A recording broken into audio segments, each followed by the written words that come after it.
Beneath the endless pulse of the ocean, where light fades into ancient silence and the weight of centuries rests untouched, there lingers a story the world has not forgotten because it refuses to die. Long before the rise of empires carved into stone, before warriors claimed crowns and kings named themselves divine, there existed a realm whispered to be greater than all that came after it. A place where man did not question the heavens, for the heavens walked beside him. They called it Atlantis, a kingdom said to be sculpted by the hands of gods, gleaming with metals the earth no longer remembers, alive with knowledge lost to time. Its towers rose like prayers into the sky, its canals shone like liquid starlight, and its people moved with the confidence of those who believed destiny favored them. They commanded the ocean, wove energy from the earth, and built monuments not merely to survive, but to prove they were chosen. Yet power has a language older than history, and pride has toppled more realms than war ever could. For when a civilization reaches so high that it touches the realm of gods, it must defend its place or face the consequences of its ambition. And so the tale turns from splendor and triumph to shadow and omen. The sea stirred, the sky trembled, and in a single night that echoed through eternity, the world changed. Waves rose like walls of judgment. Fire split the heavens. The proud spires of Atlantis, once symbols of glory, collapsed into the hungry depths. And as dawn broke, nothing remained but swirling waters and silence, as if the ocean itself had chosen to erase the memory of mankind's greatest achievement. But legends do not drown. They drift. In philosophy, in forgotten texts, in sunken ruins and unexplained echoes scattered across the world. And so, centuries later, we find ourselves still asking the same question, whispered by ancient priests, dreamers, explorers, and historians alike. Was Atlantis merely a myth born from imagination, or a truth the world was never meant to keep? This is not a tale of fantasy. It is a doorway into the uncertain edge of human memory, where history and myth blur like sunlight through water. And as we step across that threshold, one truth becomes impossible to ignore. Some stories survive not because they are told, but because they are waiting to be rediscovered. The birth of a divine empire. Before Atlantis rose as a legend, it began as a whisper in the realm between gods and men, a place unknown, untouched, unimagined. The world was young then, raw, and trembling under the breath of creation, and the oceans stretched like endless mirrors reflecting the will of the divine. It was in this primordial stillness that destiny stirred, and a new kingdom began to take shape.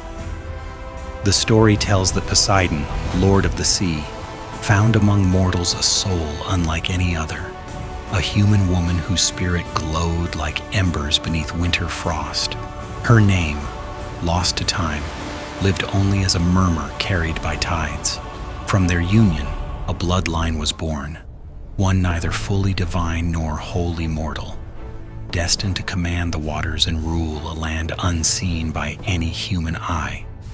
To protect his chosen people, Poseidon raised an island from the deep, not with force, but with purpose. As if the earth itself bowed to his hand, the sea parted, mountains rose, rivers carved themselves into graceful spirals, and lush valleys unfurled like silk in the sun.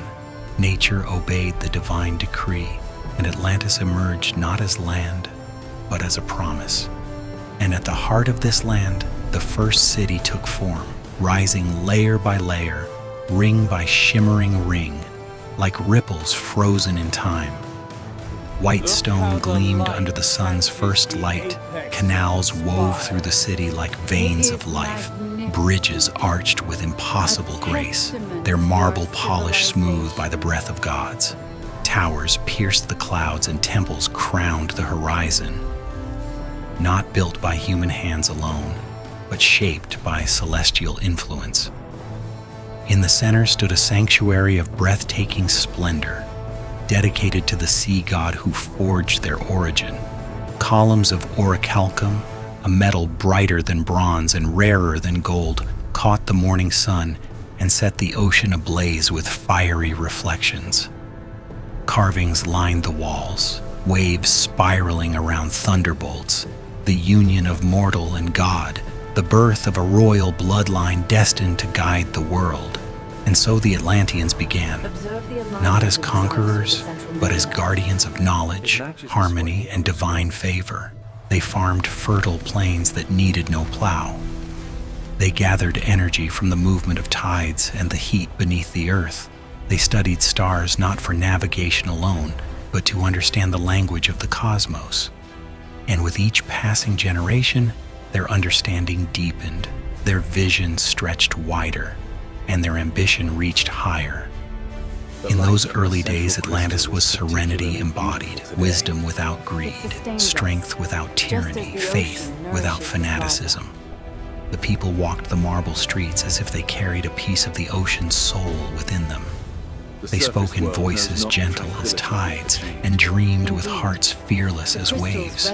To them, the world was not something to rule, but something to refine, to elevate, to protect.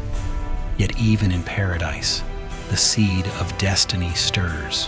For where there is divine blessing, there is expectation. Where there is power, there is temptation. The gods had given Atlantis life, knowledge, beauty, and authority over the sea. But no blessing comes without a shadow. Every rise writes the first line of a fall, and every empire forged by gods must one day prove worthy of their gift, or be reclaimed by the very forces that birthed it. In the beginning, Atlantis was perfection, but perfection is never still. It evolves, it aspires, it reaches, and sometimes it reaches too far. A civilization beyond time, Atlantis did not simply grow, it ascended.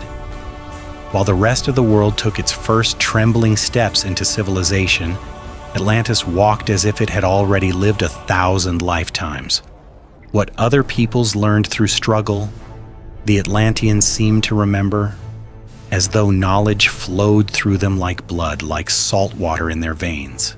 Their cities did not spread. They bloomed. White marbled terraces spiraled upward in elegant symmetry, kissed by the sun and cooled by winds guided through engineered channels. Crystalline towers rose higher than the tallest pines of forgotten forests, catching the light, scattering it across the sea in prismatic bursts that dazzled sailors who wandered too close. Bridges arched like petrified rainbows, carved so finely they seemed grown rather than built. Everywhere, water moved, not wild and free, but gentle, artful, obedient, channeled through silver conduits, pouring from fountains shaped like sea-born gods, shimmering in pools that reflected the sky with impossible clarity. And at the heart of the empire lay knowledge, not hoarded, cultivated. The Atlanteans believed wisdom was not power, but duty. Their libraries, vast halls lined with scrolls, tablets, and shimmering crystals humming with stored thought, held histories of worlds, philosophies older than memory, and star maps charting heavens modern eyes still struggle to understand. Scholars walked those halls not as servants of curiosity, but as guardians of humanity's forgotten birthright. They charted celestial cycles with precision modern astronomers still envy. They studied currents, tides, and the breathing patterns of the ocean as one would study a living soul. They harnessed volcanic heat deep beneath their islands, drawing energy from the Earth's molten heart. They collected power from tides and storm winds, weaving nature's fury into gentle warmth and endless light. Their gardens produced fruit in every season. Their wells never ran dry. Their streets glowed softly at dusk with lamps lit not by flame, but by a quiet, radiant pulse, a technology lost to time. And they lived differently than we do. There was no hunger, no war within their walls. Children learned not fear but wonder, taught from their earliest days that existence was not a struggle, but an invitation. Artists carved marble like silk. Poets recited verses to crowds who listened not for entertainment, but for enlightenment. Explorers set sail not for conquest, but to understand the far edges of the world, mapping currents, observing stars, seeking harmony where others would seek dominion. Atlantis breathed balance, a civilization not above nature nor beneath it, but in rhythm with it. And yet, beneath the beauty, beneath the harmony, there stirred something else, for even the purest brilliance casts a shadow.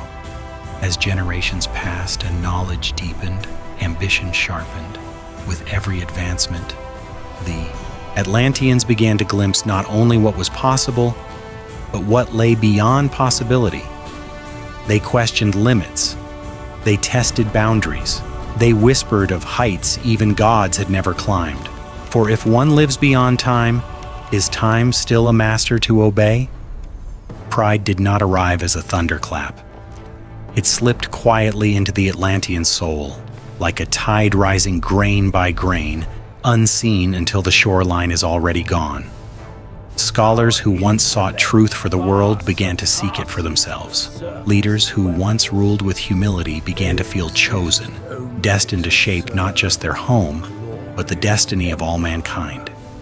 Ships once sent to learn began returning with new intentions before plans, claims, desires, perfection, they found, is never satisfied, and paradise, when held too tightly, becomes ambition wrapped in silk. Yet in this golden age, none could predict what loomed ahead, for now Atlantis shone brighter than any realm before or after.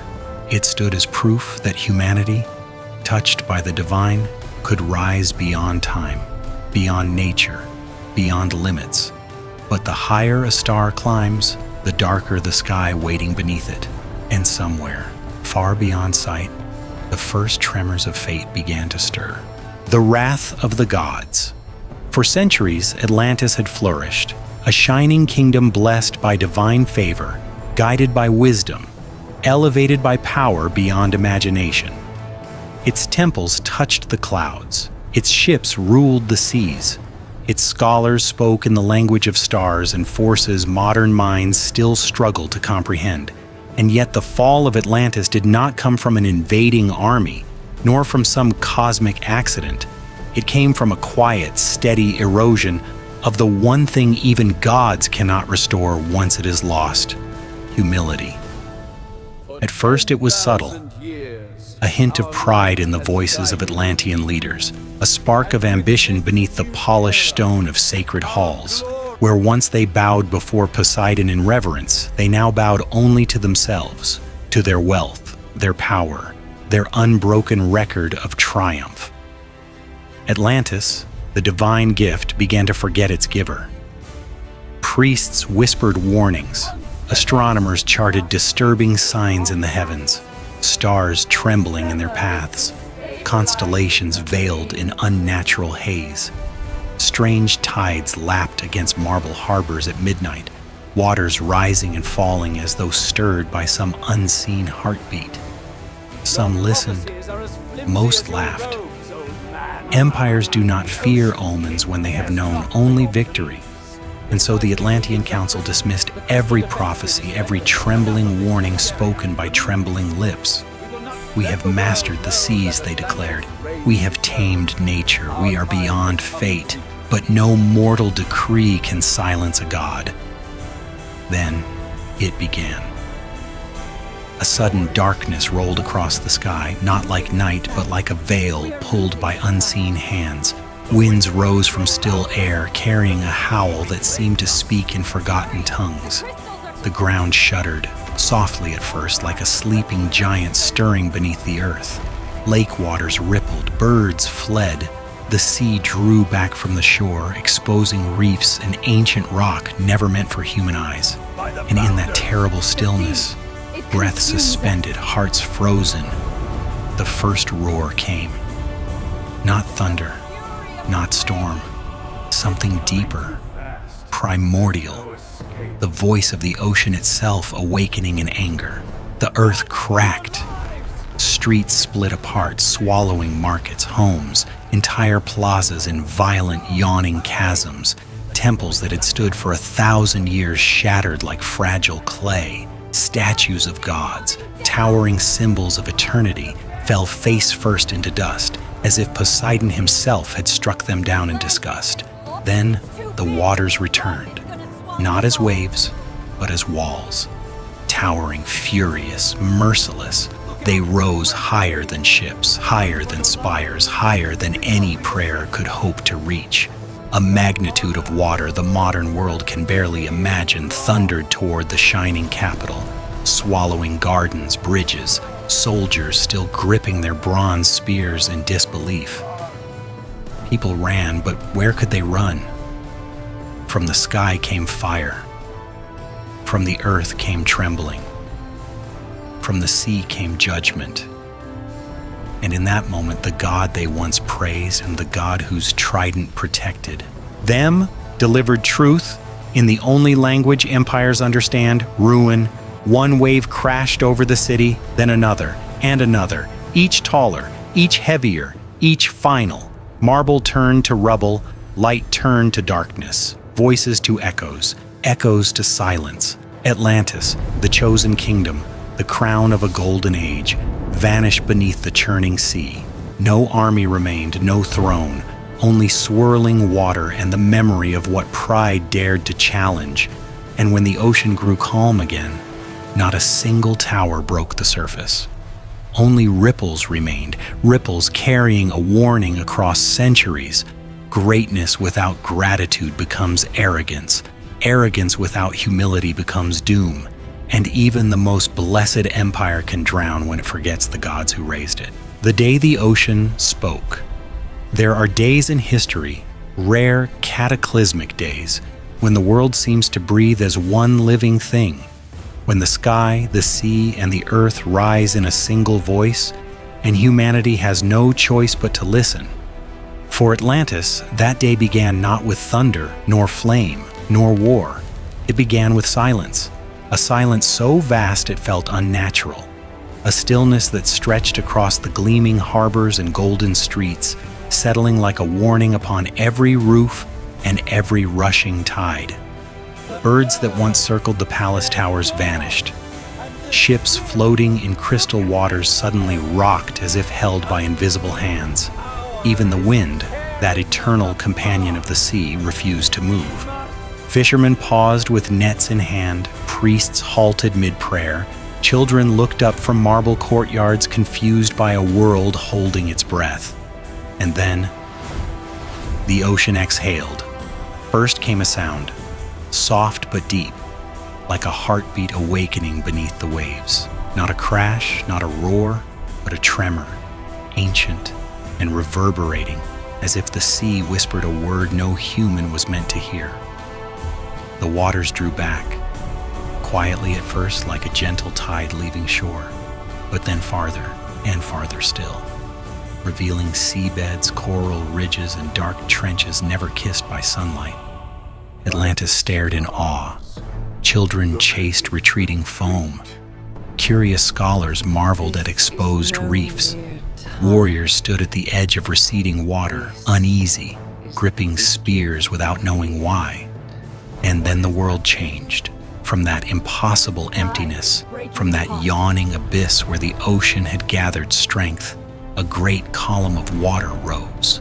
Not a wave, not a surge, a pillar, like a mountain being pulled upward by gods unseen. It twisted and coiled, luminous in the pale morning sky, shimmering with power older than memory. The ocean was speaking, not with words, but with force, with warning, with judgment.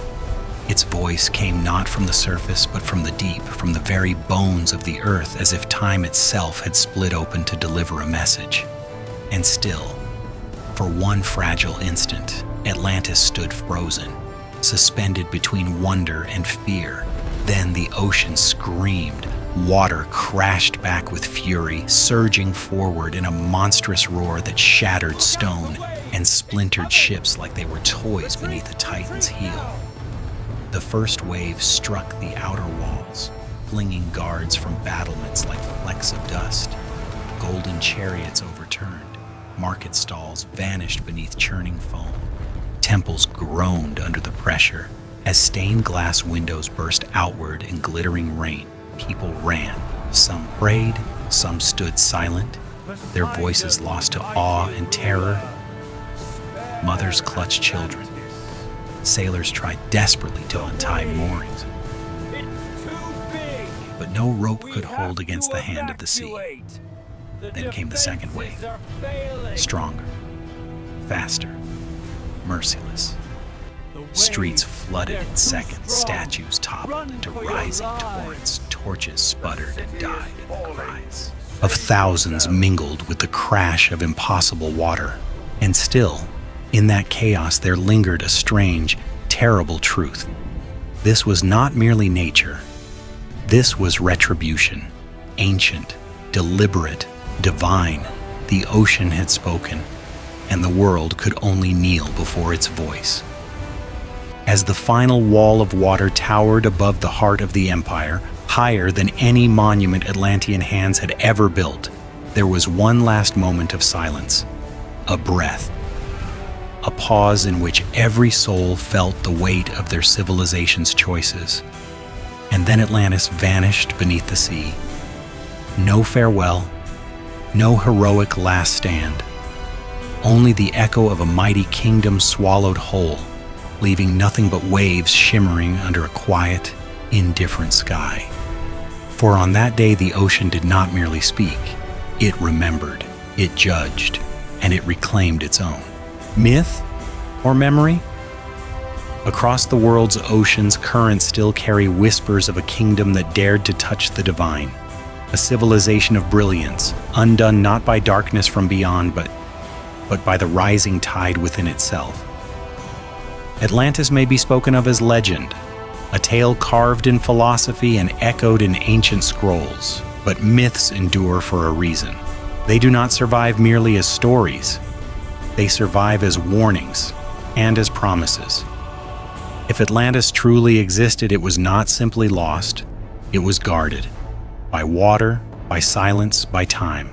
And somewhere beneath the restless waves, beneath mountains of shifting sand and forgotten stone, its legacy waits.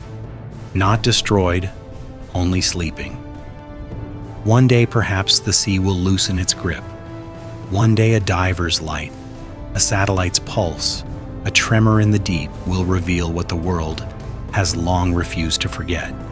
Until then we search, we question, we listen, because the ocean remembers, and someday it may speak again.